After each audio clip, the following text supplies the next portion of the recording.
right, let the record reflect that State's President, Defense Counsel, and the defendant are all present. We're here for sentencing. Was there anything else that The courtroom was still, the kind of stillness that makes even breathing feel too loud. Every seat was filled, every camera aimed forward, every heart waiting for the sound that would seal a man's fate. At the front sat Circuit Judge Nicholas Thompson. His eyes were steady, his words sharp as he read the sentence that the state of Florida had waited 5 long years to hear. When his hand lifted the gavel, the air seemed to hold its breath. The wooden strike came down once. The sound echoed like thunder. Wade Wilson, the man with a swastika tattoo beneath his right eye, had just been sentenced to die. He didn't cry. He didn't flinch. His face, covered in dark symbols, was unreadable. As the courtroom watched, Wilson leaned toward his lawyer and whispered something no one else could hear. Whatever he said vanished under the weight of the moment, but the stillness that followed was chilling. At the back of the room sat another man, eyes red with sorrow. It was Stephen Tessica, Wade's biological father, the same man who once picked up the phone and turned his own son into police. Now he sat quietly and promised himself he would attend the execution, to see the end with his own eyes. How could a father wish to watch his own child die? And how could a child fall so far from grace that even his father couldn't defend him?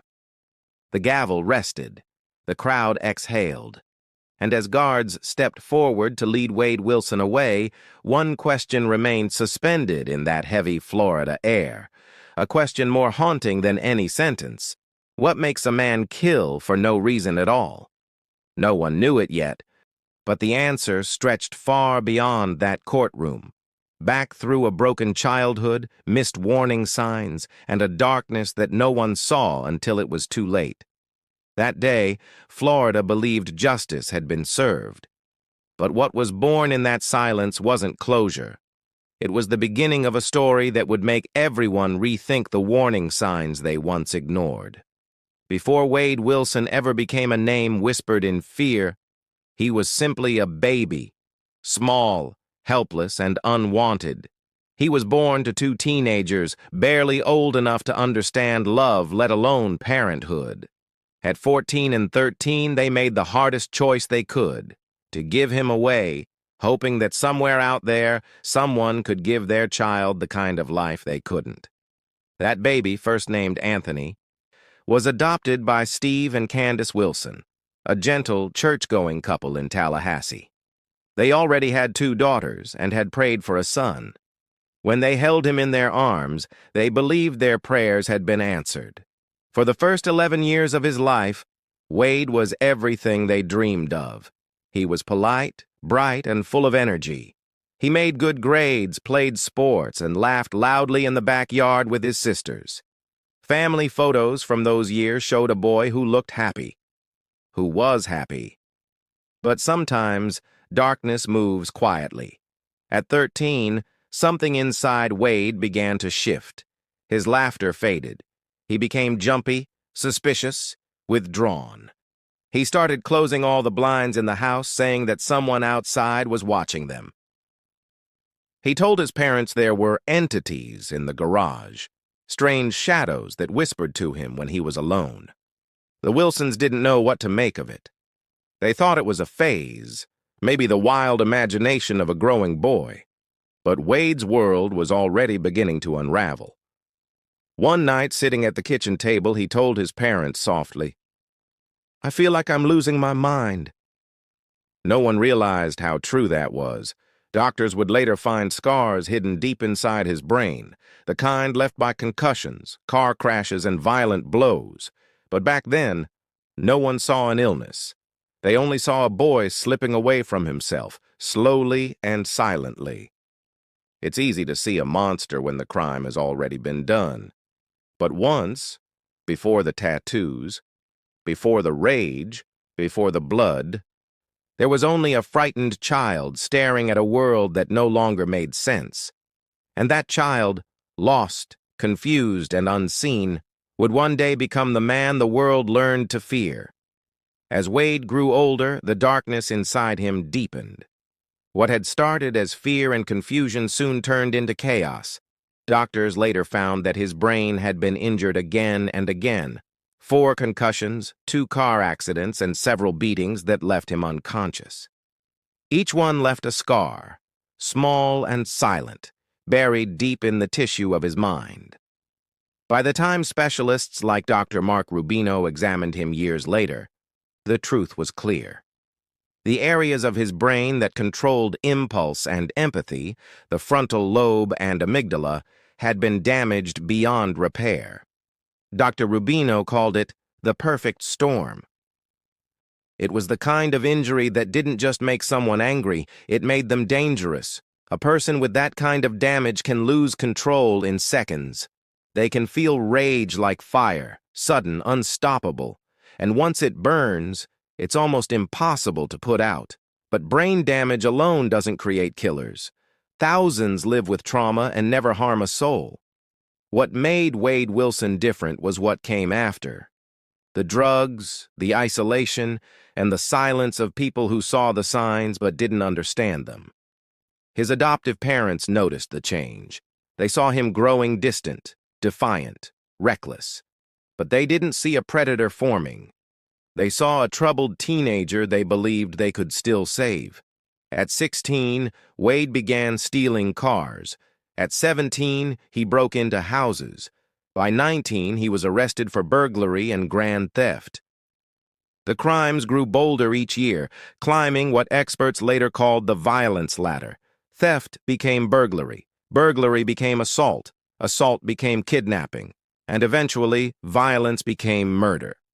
By 2015, Wade had already faced charges for sexual assault and kidnapping. In 2018, he was accused of plotting to kill for money. And months before the murders that would make his name infamous, he strangled an ex-girlfriend, a case that was quietly dropped for lack of proof. The signs were everywhere. The pattern was clear. But no one connected the dots. To the outside world, Wade Wilson was just another troubled young man trying to find his way. Inside, the storm was already raging, and it was only a matter of time before it broke loose. It was the kind of Florida evening that felt endless. Warm air drifting through Fort Myers, the sound of live music spilling from bars onto the sidewalks. At a place called Buddha Live, people laughed, clinked glasses, and let the noise of the world fade for a few hours. Among the crowd were Christine Melton and her close friend Stephanie Sailors. Christine was 35, kind-hearted, and full of easy laughter. She worked hard, loved her family, and came to Buddha Live not to escape her life, but to enjoy it. She had plans, dreams, and people waiting for her to come home. That night, her hair shone under the bar lights. She laughed at Stephanie's jokes. To everyone around them, it was just another happy evening. But in the same crowd stood Wade Wilson. He wasn't loud or threatening. He wasn't the man you crossed the street to avoid. In fact, he blended in, smiling, chatting, pretending to be the kind of person who meant no harm. He joined their conversation, said all the right things, and seemed charming enough. He seemed harmless. But predators rarely look like monsters. They look like the people you trust, the ones who know exactly how to hide what they are. As the night wore on, the music softened, and the crowd began to thin. Christine and Wade left together, while Stephanie stayed behind for a few minutes, finishing her drink before heading home. Everything seemed fine. Christine even sent her friend a short message saying she was happy. It was the last message she would ever send. Hours later, as the sun crept over Fort Myers, Christine Melton lay dead in her own home, her body bruised, her life stolen by the same man who had smiled at her just hours before. And as morning light filled her quiet neighborhood, Wade Wilson was already back on the road, searching for his next victim. Christine Melton's home was quiet that night, the kind of calm that comes after laughter fades and music stops. She and Wade Wilson had left the bar together, their evening filled with small talk and smiles that seemed harmless. Nothing about him felt threatening. Nothing suggested the danger that had followed her home. Inside her bedroom, the lights were low. The world outside was asleep. For Christine, it was the end of an ordinary night. Soft sheets, tired laughter, the gentle peace that comes just before dreams. She went to sleep happy, never knowing she was lying beside her killer. At some point, the peace broke. When investigators later described what happened, they said she fought hard. They found bruises on her neck, broken fingernails, marks on her face, signs of a woman who tried to live, who refused to surrender to the monster she didn't see coming. But in the end, Wade's strength won. Her heartbeat faded, her breath stopped, and the house fell silent again. When it was over, he didn't panic. He didn't cry. He simply stood up, looked around the room, and took what he wanted, her car keys. He left her body in bed, just as it was, and walked out into the Florida morning. The sun was rising, birds were beginning to sing, and the world was unaware of what had just happened inside that quiet house. He got into her white Nissan Sentra and drove away, leaving behind a home that would soon become a crime scene and a family that would never stop asking why. It's easy to believe danger only hides in strangers, or that violence grows from hate. But sometimes it comes from something far more ordinary, a meeting, a smile, a shared drink. Intimate partner violence doesn't always need a relationship. Sometimes it's just proximity to evil. And as Wade Wilson's car rolled out of the driveway, another woman's life was already waiting to cross his path. Morning sunlight spilled over Fort Myers as Wade Wilson drove away from Christine Melton's house. The car he stole still smelled faintly of her perfume, but his hands were stained with her blood. The calm look on his face hid the storm inside him, the part that had already decided one death wasn't enough. He drove straight to his girlfriend's workplace, Ma Spa, where Melanie Montanez was starting her shift. She looked up as the door opened and froze. Wade stood there, shirtless, his body smeared with blood, several of his teeth missing. His eyes were wild, but his voice was soft, the kind of soft that made danger even worse. He grabbed her arm, pulling her toward the parking lot, toward the same car that had once belonged to Christine Melton. Melanie struggled, confusion turning into terror. Every instinct in her body screamed that something was horribly wrong.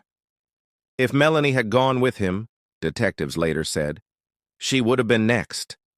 She tore herself free and ran. Out the door, down the street, straight to the nearest police station. Her voice shook as she told them what had happened, but her courage saved her life. As officers raced to the scene, Wade was already gone.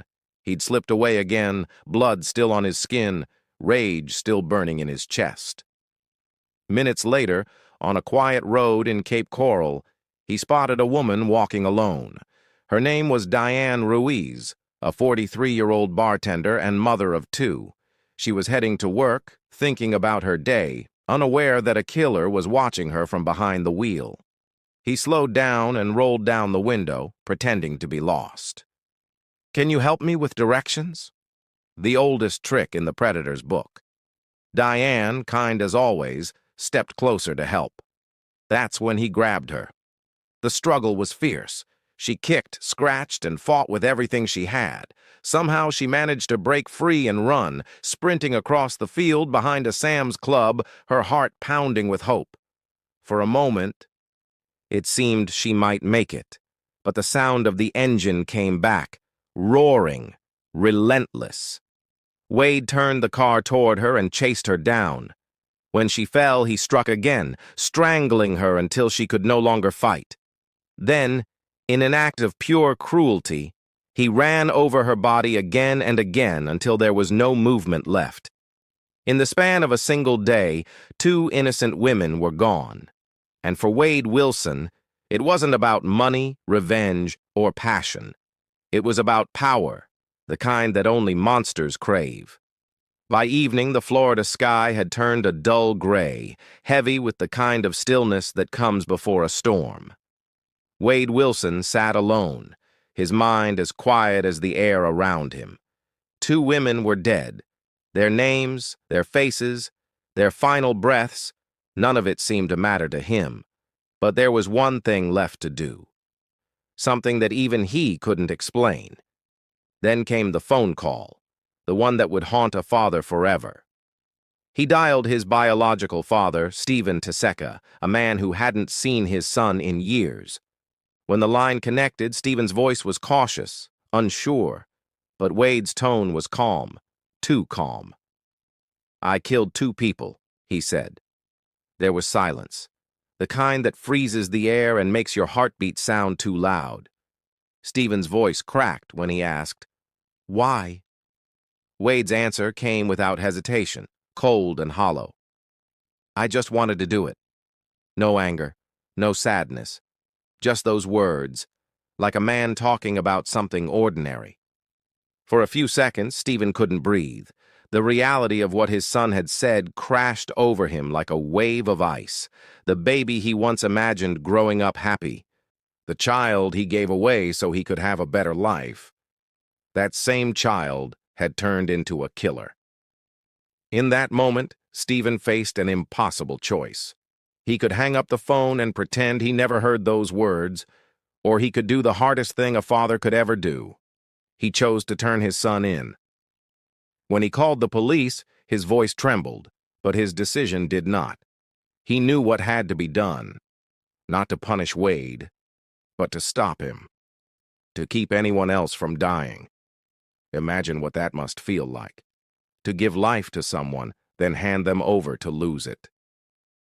That night, as the flashing lights filled the streets of Cape Coral, Wade Wilson was arrested without a fight, and somewhere in another part of Florida, a father sat in silence, holding a phone that still carried the weight of his son's final truth. "I just wanted to do it." The trial of Wade Wilson began in June 2024, 5 long years after the night 2 women lost their lives. The courtroom in Lee County was packed from wall to wall. Reporters, family members, strangers who had followed the case, and officers who had seen too much to ever forget it. At the defense table sat Wade Wilson. His head was shaved, his eyes dark and empty. The swastika tattoo beneath his right eye was still visible, even through the light layer of makeup the court allowed him to wear. The prosecution wasted no time. They painted the story in chilling detail. The bar, the laughter, the strangulation, the car. They showed the jury pictures that made people look away. Evidence that silenced even the most hardened officers. They called witnesses, friends, family, experts. They played the recording of Wilson's confession to his father, that cold sentence. "I just wanted to do it." It echoed through the courtroom like a curse. The defense tried to build a wall of reason. They showed brain scans, images of a damaged mind, and told the jury about the concussions, the frontal lobe trauma, the lost control. Neurologist Dr. Mark Rubino testified that Wade's brain had been broken by injury, that his mind was sick, not evil. But the prosecution's expert, Dr. Thomas Coyne, stood firm. "Brain damage doesn't make murder," he said. "Evil does." When closing arguments ended, the jury left the room. It took them 3 hours, no more, to decide. Guilty. Every charge. 2 counts of first-degree murder, grand theft auto, battery, burglary, and petty theft. Then came the part no family can ever prepare for. The victim impact statements. Diane Ruiz's father, Felix Ruiz, rose to speak. His voice trembled but never broke. He looked straight at Wilson and said, "The end is when he takes his last breath, and I'll be there." Christine Melton's family wept openly. Her cousin Samantha spoke through tears, her voice cracking under 5 years of pain. "This has been 5 years of agony," she said. "My aunt still believes Christine is alive. She can't accept what he did." There wasn't a dry eye in the courtroom, except Wade's. He didn't blink, didn't move, didn't speak. When the jury's recommendation was read, 9 out of 12 voted for death in Melton's case, 10 out of 12 in Ruiz's. Under Florida law, it was enough. And on August 27, 2024, Judge Nicholas Thompson looked Wade Wilson in the eyes and spoke the words that froze Florida. "The evidence shows the murders were heinous, atrocious, and cruel," he said. "The second murder was cold, calculated, and premeditated." The gavel struck. Wade Wilson was sentenced to die, not just for the lives he took, but for the fear, the grief, and the emptiness he left behind. As guards led him away, the families finally breathed, not in joy, but in weary relief.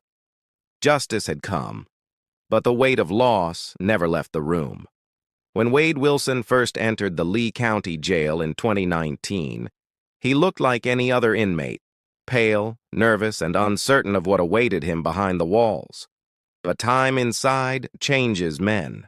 For some, it breaks them. For others, it twists them even further into the darkness they came from. As the months turned to years, something inside Wade began to harden. The boy who once whispered about losing his mind was long gone.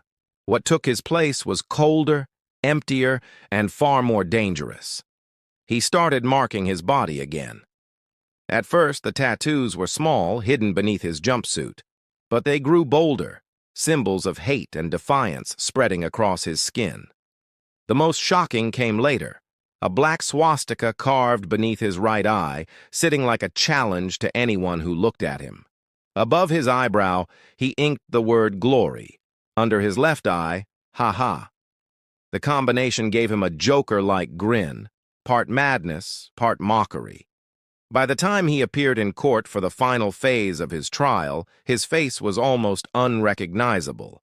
He didn't look like a man anymore. He looked like a warning. Inside prison, Wade found belonging in a group called Unforgiven, a white supremacist gang known for its violence and control. The tattoos weren't just decoration, they were identification, proof of loyalty. Behind bars, these symbols were like a uniform, a way to show who you stood with when the world outside no longer cared. He entered jail a criminal, one officer later said. He became a symbol of hate. Isolation can do strange things to a human mind. Locked away from compassion, surrounded by anger and fear, Wade's hate grew deeper roots. He wasn't rehabilitated, he was radicalized. In the loneliness of his cell, he stopped seeing people as people. He saw enemies, threats, categories. The same walls meant to contain him became mirrors reflecting everything broken inside. And so, behind the cold gray bars, Wade Wilson didn't fade away. He transformed, not into someone better, but into something worse. A man who once killed for thrill now carried his hate like a religion, his tattoos like scripture, his silence like a sermon. He was no longer just a murderer. He was a monument to everything evil can become when left to rot in the dark. For most men, prison is the end of power. But for Wade Wilson, it was only the beginning of another game. The same hunger that once drove him to kill now drove him to control everything he could from behind bars. In 2020, guards discovered something alarming inside his cell. Hidden under his mattress were coded notes, strange messages written in numbers and symbols that didn't make sense at first. When they followed the clues, they found that Wilson and another inmate, Joseph Katz, had been planning an escape. The cell's metal window frame had been loosened. The heavy glass had cracks spreading through it. A metal stool, once bolted to the floor, was gone, its parts turned into makeshift tools. An informant later told officers that Wilson had arranged for a getaway car to be waiting outside between 1 and 2 a.m. When investigators pieced it together, they realized this wasn't a desperate act. It was a plan. Careful, calculated, chilling. The deeper they looked, the darker it got. The escape attempt wasn't just his idea, it was linked to the Unforgiven, the white supremacist gang that had claimed him as one of their own. Inside those walls, Wade wasn't just another inmate. He was a leader. He wanted to break out, not to run, but to rebuild, to spread his power beyond the fences that contained him. 3 years later, in 2023, the same hunger for control found a new outlet. Wilson was caught at the center of a drug trafficking ring that reached every corner of the jail. He'd been orchestrating deals through coded mail, handwritten notes, and trusted inmates who carried his orders. Then came the overdose. A packet of methamphetamine slipped through the system, and when it went wrong, the entire operation was exposed. Investigators uncovered a trail of evidence connecting Wilson to every step of the smuggling chain, from outside suppliers to prisoners on the inside. Even behind locked doors, he had built his own empire. He pleaded no contest, adding 12 more years to a sentence that already promised death. It didn't matter. Time meant nothing to him. Control was the only thing that kept him alive. Even on death row, Wade Wilson found ways to hold power over others, proof that evil doesn't always need freedom to thrive.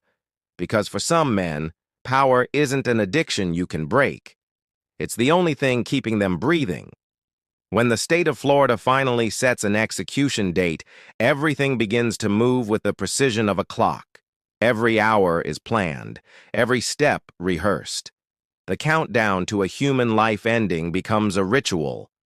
Wade Wilson would spend his last 24 hours in a place called the Death Watch Cell, a narrow, sterile room only a few steps away from the execution chamber at Florida State Prison. It's slightly larger than a normal cell, but colder, emptier. The walls are painted off-white, the ceiling low, the air still. Guards watch constantly, making sure there is no chance for suicide or escape. His last meal would be nothing special. Florida's rules allow only a modest $40 budget, bought from nearby businesses and prepared by prison staff. No feast, no indulgence, no echoes of comfort. The state learned its lesson from other condemned men who mocked the ritual. Wade might ask for a burger, fries, or ice cream, food that reminded him of his childhood. But whatever it would be simple and small. In those final hours, inmates are allowed to meet with immediate family, attorneys, and spiritual advisors. But Wade's relationships were broken. His biological father, Stephen Taseka, had already chosen to turn him in. His adoptive parents had watched him change into someone they could no longer recognize. And yet, one promise remained. Stephen Taseka had said he would attend the execution, not to celebrate, but to see it end. To witness the closing of the story he had unwillingly helped write. Will anyone come to say goodbye? Guards might have wondered. Or will he die the same way he lived, alone? As the hours crawled past, Wilson lost his few remaining privileges. No more phone calls except to his attorney, no more regular visits, no more television flickering in the background, only the ticking of the clock and the knowledge of what awaited him. At 6 p.m., he would be walked down the short corridor to the execution chamber. 2 guards at his sides. A sterile room with bright lights and a single gurney waiting at its center. Leather straps to hold his chest, arms, and legs. 2 intravenous lines inserted, 1 primary, 1 backup. A medical technician ready to push the first drug that would erase his consciousness. Every step was routine. Every movement practiced. But the weight of those last moments was anything but ordinary. The question wasn't whether Wade Wilson would die. It was whether anyone would care enough to watch his last breath. Whether he would leave the world as he had lived in it, empty, hateful, and utterly alone. Even after the sentence was handed down and the headlines faded, Wade Wilson's story didn't end. In Florida, death rarely comes quickly. Every execution is followed by years of appeals, petitions, and reviews, each one reopening wounds the families of the victims wish would finally close. From his narrow cell on death row, Wilson began that long march through the courts. Lawyers filed motions, judges read transcripts, paper moved, time stretched, but nothing really changed. For the families of Christine Melton and Diane Ruiz, every new appeal felt like another storm rolling through lives they were trying to rebuild. They had already sat through the trial, heard the details, seen the photographs, no one should ever see. Yet every appeal meant another reminder, another headline, another sleepless night. Years passed like ghosts. Birthdays came and went. Graves grew older, but the pain did not. Christine's mother still woke up some mornings expecting her daughter to walk through the door. Diane's children grew up carrying memories that had no ending, just the image of a mother who left for work and never came home. Wade Wilson's name still appeared in court documents and prison logs, but for the families, the true punishment wasn't in the paperwork. It was in the quiet, the kind of silence that comes after screams have faded, when there's nothing left but absence. For them, justice wasn't death. It was silence, a night without nightmares, a morning that didn't begin with grief. But even in silence, his shadow lingered. And in that shadow lived the question that no court could answer. How do you heal from something that never should have happened? When all the noise faded, the sirens, the courtroom gasps, the news reports, what remained was a story filled with lessons most people never see until it's too late. Violence doesn't appear out of nowhere. It grows in patterns, quiet and steady. It starts with small acts, with tempers ignored, with behavior excused as just stress. It hides behind smiles and apologies, waiting for the next chance to show itself. Wade Wilson's life was full of those moments, missed by teachers, neighbors, friends, and even family. Every warning sign was a door that could have closed his path, but no one saw how quickly those doors were disappearing. The truth is simple and cruel. Monsters aren't born overnight. They're built piece by piece, out of pain, silence, and neglect. And the most dangerous part? Evil rarely looks evil at first. It looks like charm. It looks like loneliness. It looks like someone who just needs help. But if you learn to recognize the pattern, you might save a life, maybe even your own. Christine Melton and Diane Ruiz never saw the danger walking toward them that night. They trusted the face of a man who seemed normal, harmless, human. And for that trust, they paid the highest price. Their names shouldn't fade into the noise of another crime story.